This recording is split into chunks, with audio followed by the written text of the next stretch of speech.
Welcome everyone to this webinar brought to you by the Israel Defense and Security Forum, IDSF. In Hebrew, our name is Habitchonistim. IDSF is a movement of reserve officers and operators from all branches of the Israel Defense Establishment who believe that strong national security priorities and staunch Zionism are necessary for Israel to be the eternal homeland of the Jewish people. Thank you to all of our viewers and supporters for tuning into these briefings. It is very important to us at IDSF that we can share with you war updates and analysis about this war here in Israel, and that we can connect you with our experts in these very real and candid briefings. We are joined today by Brigadier General Amir Avivi, as well as Ellie Pierce, the Director of IDSF's International Affairs. And many of you, of course, know General Avivi from all of these briefings and all of his leadership during these past month and a half, and of course, all that he's done to build this great movement.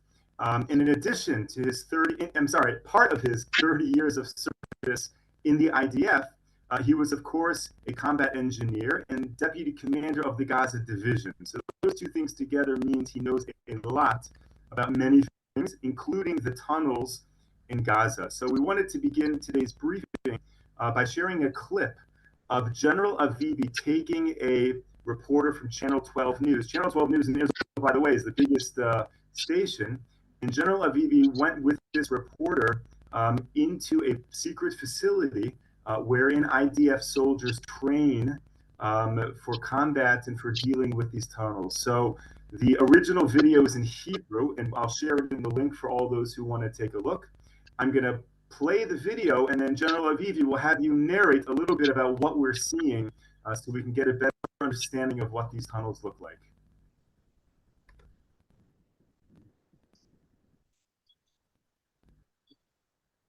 So, hello everybody. This program on Channel 12 was, I think, like a week and a half ago. We went into this secret facility where the top units of the IDF that deal with the tunnel combat train. Among others, it's Yahalom unit. Yahalom unit is the special operations unit of the combat engineers.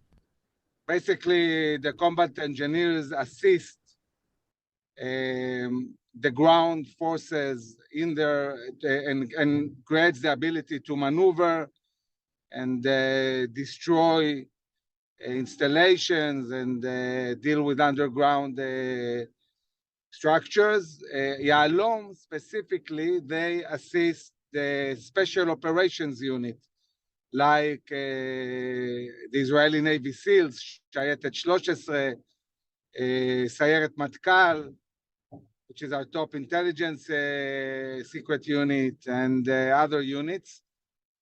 And they train in this installation where we gave an explanation, really, what does underground infrastructure tunnels look like, what's their point of strength, what is their weaknesses, and how the IDF is basically preparing to deal with the underground infrastructure. Talking about underground infrastructure, we have been operating in the last few days in Shifa Hospital. And when we started the operation in Shifa Hospital, and it takes time to uncover everything that's going on there, I started getting interviews from BBC, CNN, questioning maybe the IDF didn't have the right intelligence, but of course we knew exactly what's going on in this hospital, and soon enough we found a huge underground infrastructure under Shifa. The Yahalom unit sent a drone into the tunnel and started going in the tunnel until it encountered the iron door that drone couldn't go through. And IDF is just at the beginning of uncovering really what's going on in Shifa. By the way, this tunnel was under a big concrete like wall, and above it there was a car full of explosives, one of the cars that were used in the attack of Hamas. We found a lot of munition. We found inside Shifa also headquarters with many different capabilities. And this is being uncovered as we speak. At the moment, the IDF is fighting a fierce combat with Hamas battalions in areas around the Gaza city. This is pretty much the defining moment for really taking over the whole northern part of Gaza. We also found videos, by the way, that show that there were hostages inside Shifa. We found at least 2 bodies. And also there is a film that shows that they basically killed hostages inside Shifa Hospital, which is really devastating. So this is what we are dealing with. This is terrorists that we are dealing with. Terror. As we are operating in Gaza, we had a very problematic event with Houthis apprehending a ship in the Red Sea near Yemen, claiming that this ship is Israeli, which it was not.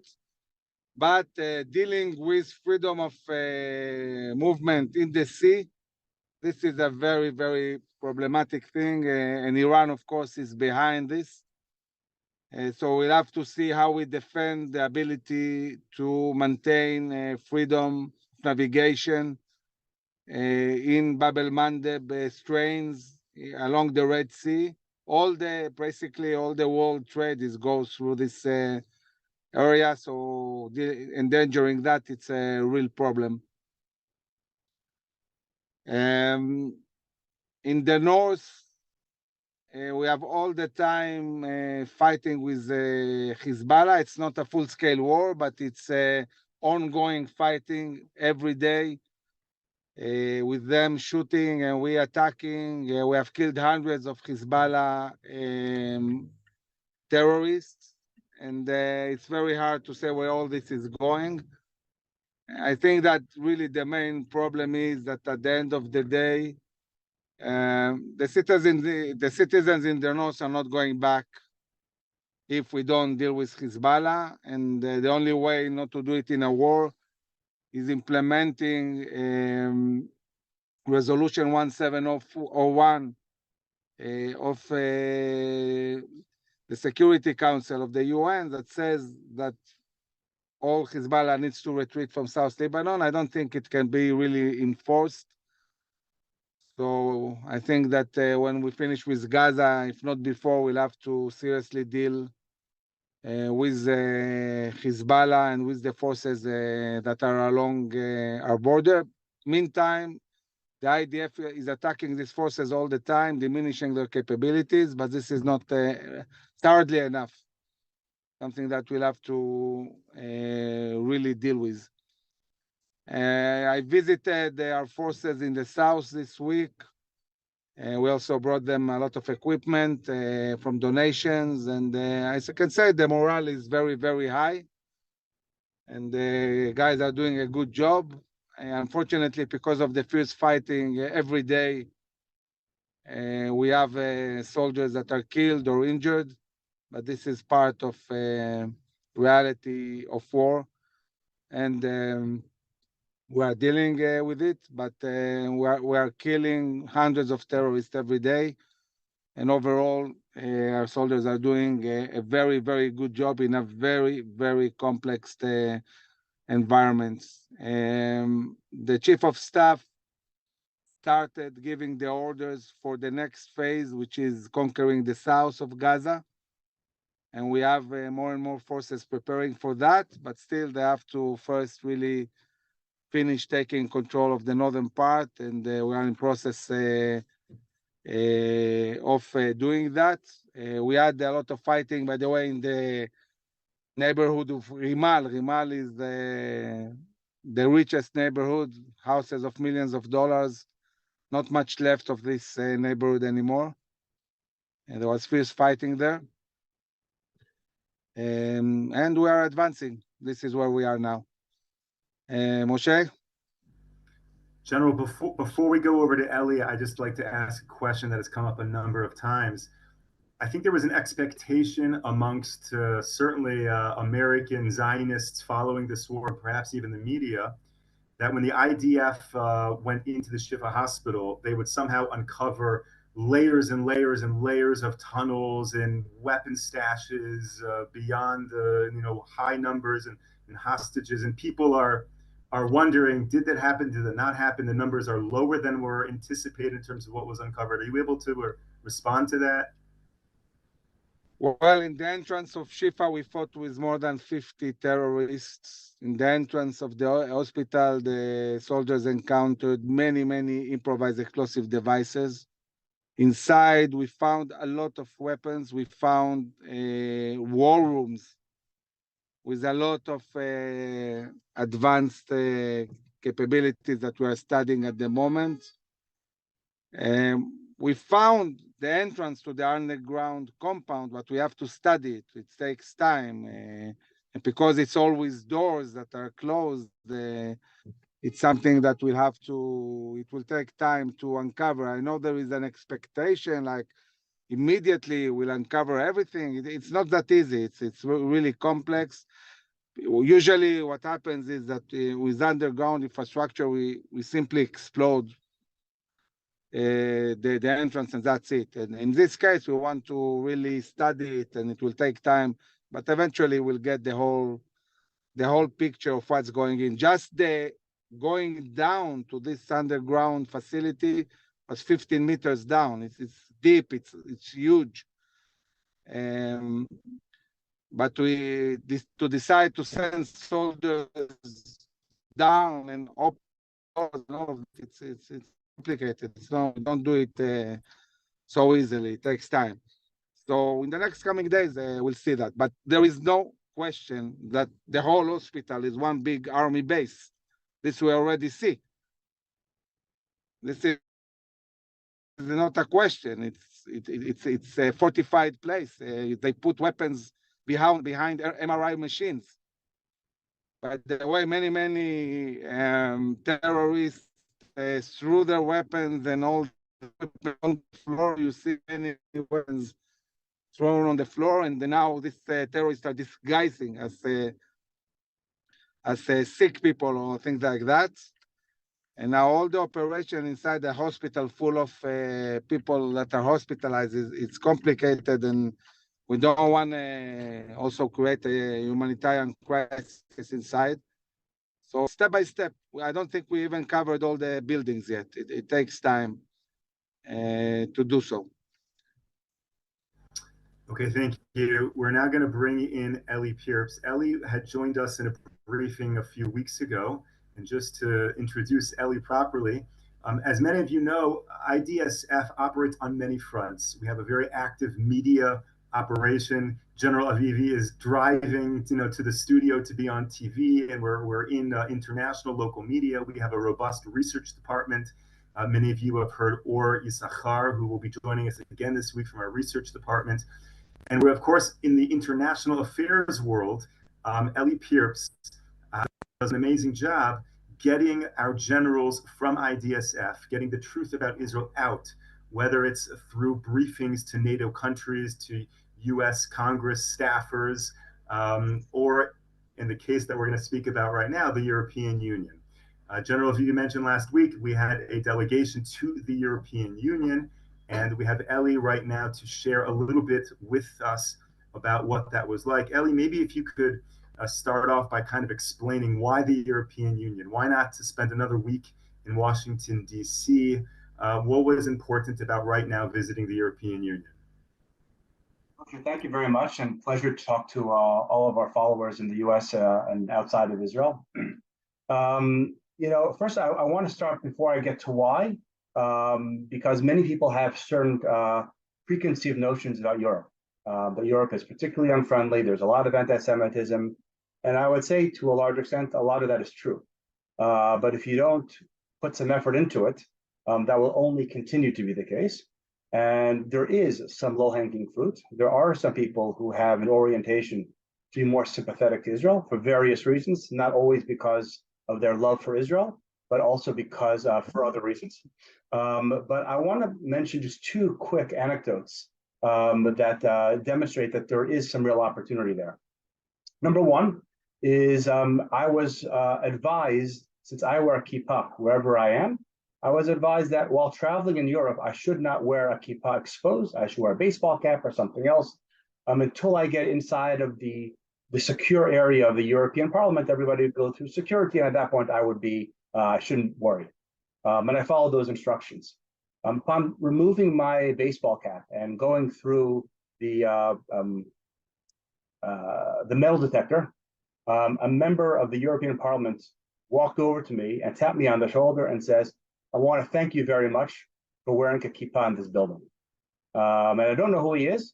Could be friendly, could not be. But the fact that he said that demonstrated that there is an awareness in Europe that there is an anti-Semitic element, that Europe is not friendly towards Jews.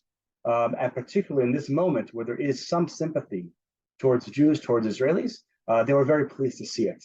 So I think that was something else which also kind of answers your question about why this the time there is that opportunity. There are people who are interested. But the second thing, which is a difference in the US, is that something that General Avivi and I both noticed is that the building of the European Parliament, it's extensive, it's massive, but it has no soul. There's no ethos, there's no culture, there's nothing. When you have 27 countries all coming together, there isn't much energy there. One of the things that IDSF that we try to generate and we try to expand here in Israel is strengthening Zionism. And that with all of the great military equipment, strategy, strategizers, if you don't have Zionism as an undercurrent, all of that is somewhat meaningless. And that's something that we do see in Europe that is lacking. To a certain extent, Europe, as a result, Europe is not nearly as influential as the US is, towards your question, Moshe. However, it doesn't mean that it has no influence. And I think that with limited effort or with strategic effort, there is an opportunity to advance those in Europe who are sympathetic towards Israel, who are, frankly, are on the right side of history, giving them the opportunity to step on the right side and to support Israel. So I would say, so those are pretty much the reasons why. I'll say that even though we are independent from the Israeli government and the Israeli embassy in Brussels, they certainly were very enthusiastic to have the kind of support from a credible and consequential organization like IDSF.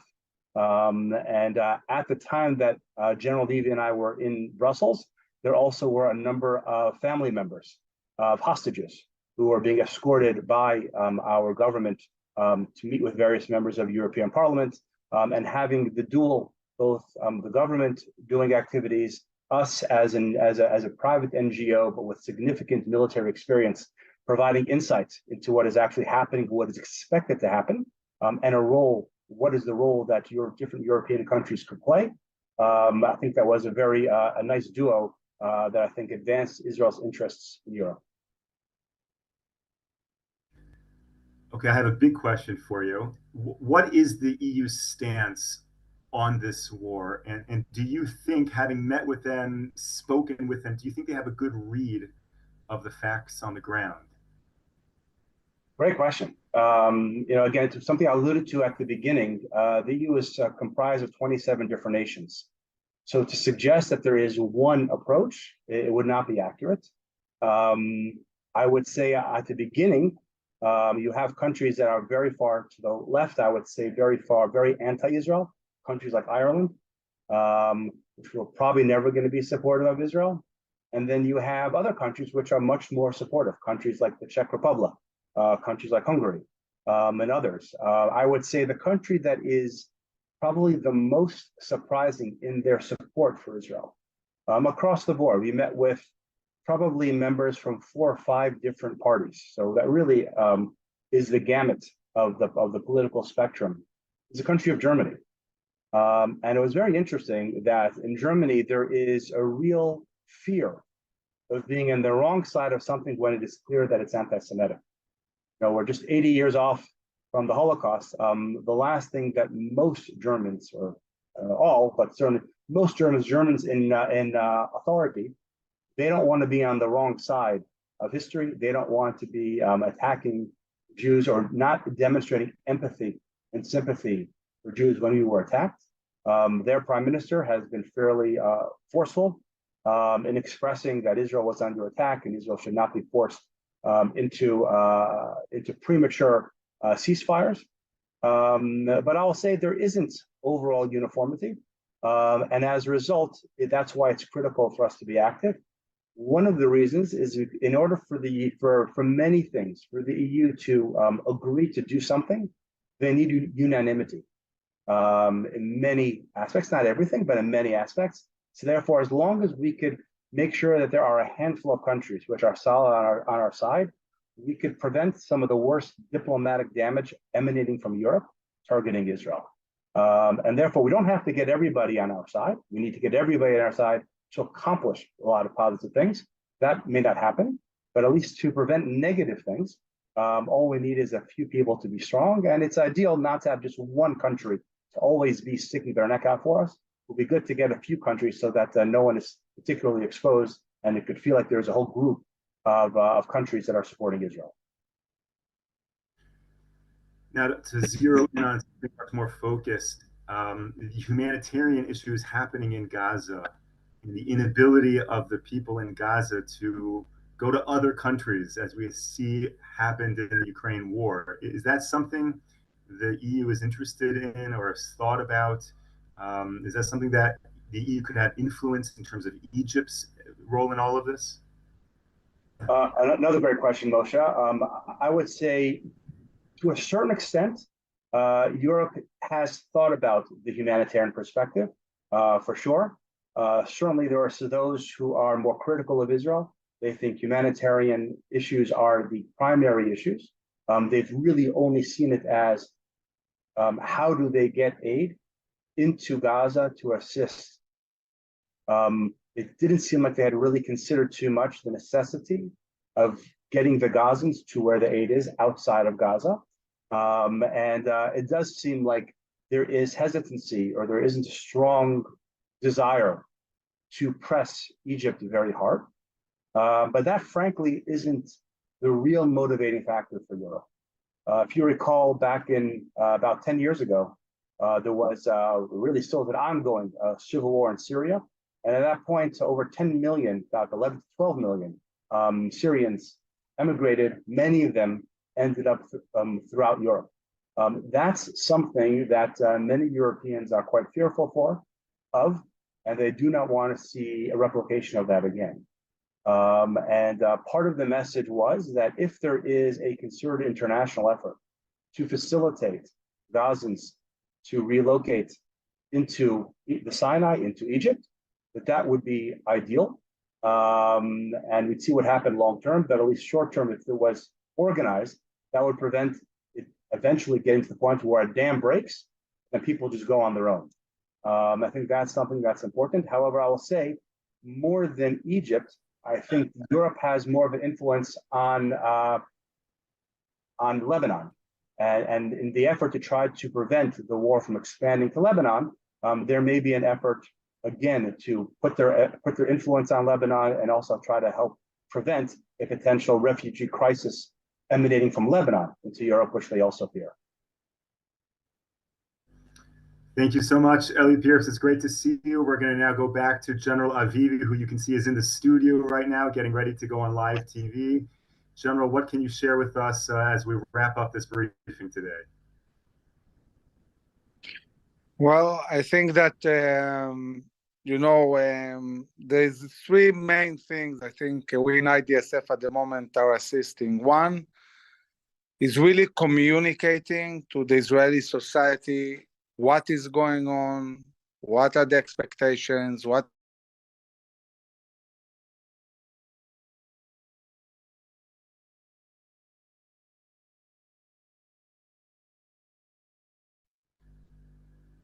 I think the general's. connected. We You hear hear me, you now. Moshe? Yes, we hear you. Yeah, so I'm saying that there are three things that we're really focusing on. One is really talking to the Israeli society and communicating what's going on. And we're getting thousands of messages from people thanking us for really, I would say, being the voice of reason, professional, calm voice that is calming the society, explaining what's going on, helping them understand, setting expectations, and this is working very well. The other thing is assisting the government, really advising the Prime Minister and the Ministry of Defense and bringing them the understanding of really what's the right thing to do. And I think really the work with the international media and the work with parliaments and Congress and so on is extremely important. We brief the Congress every week. We talk to diplomats in Israel every week. EU was very, very important. And not everybody hates us. We have a lot of supporters there and people who want to help. And we'll continue to do. It's just going to be a very, very long war. It's just started.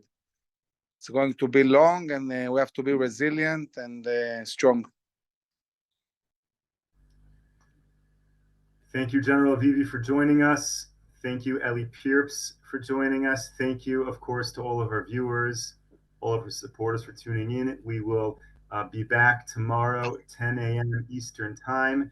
We have a special guest tomorrow. In addition to General Avivi, we have Brigadier General Yossi Kuperwasser, who is not only the head of the IDSF Department of Research, but he was also the head of research of the Israeli military intelligence, as well as the Director General of Israel Ministry of Strategic Affairs. So he certainly has what to add to this conversation to give us insight into this war. So thank you so much to everyone, and we look forward to seeing you again tomorrow. Stay strong, stay safe, take care.